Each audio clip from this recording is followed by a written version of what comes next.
In prima corsia per il 2001 team Veronica Casarin.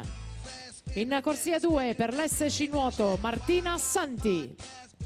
In corsia 3 per i colori dell'Hydros Matilde Modolo. Corsia 4 per l'Olympic Swim Pro Eleonora Pagani. In corsia 5 Giulia Cecchin Team Veneto. In corsia 6 Elena Buttignol Nottoli Nuoto 74.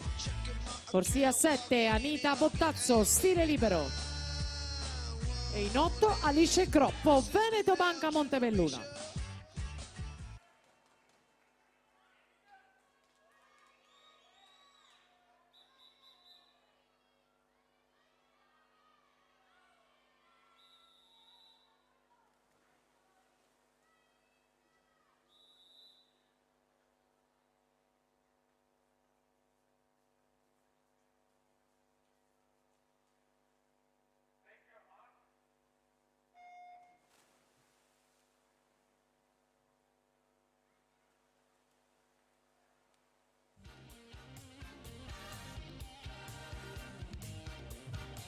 Eleonora Pagani in centro vasca da Villongo Olympic Swim Pro ha ottenuto il miglior tempo di qualificazione 1.06.72 nei turni eliminatori del mattino, primato della Simeonato 1.04.79. Intanto la Pagani al comando a metà gara, vediamo il passaggio per lei 32.19, Modolo 32.71, Buttignol 32.84.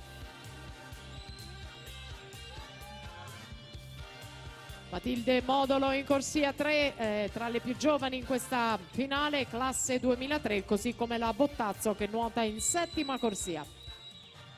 Ancora davanti la Pagani, Modolo che insegue con la Santi in zona podio, sono in 5 per 3 medaglie, risale anche la Buttignol. Intanto va a vincere Eleonora Pagani, Olympic Swim Pro 1.05.65, poi Matilde Modolo 1.06.